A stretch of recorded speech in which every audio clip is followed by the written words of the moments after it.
நம்மளோட கட்சி வந்து 50 வருஷத்துக்கு மேல அரசியல் பண்றாங்க. ஆனா இத்தனை வருஷமா எதுவுமே மாறல. கட்சியோ, கட்சியோட கொடியோ, கட்சியோட சின்னமோ, நம்மளோட வாழ்க்கையோ இது எதுவுமே மாறல.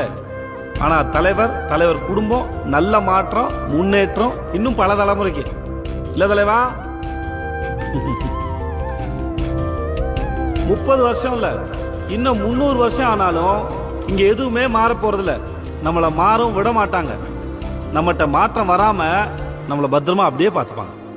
ஏன்னா நம்ம முன்னேறினா அது அவங்க நல்லது இல்ல. என்ன கோவமா? சற்று ஓரமாய் போய் நில்லுங்க. நம்ம எதிர்பார்க்கிற அரசியல் இவங்களுக்கு புரியாது. ஆனா இவங்க நடத்துற அரசியல் என்னன்னா, ஜாதி கட்சி தலைவர் 2 பேரோட சிலையை திறந்து ஜாதியை காப்பாத்துவது, நம்ம ஏரியால இருக்கிற ஒரு தெருவுக்கு அவங்க கட்சியோட தலைவரோட பேரை வைக்கிறது.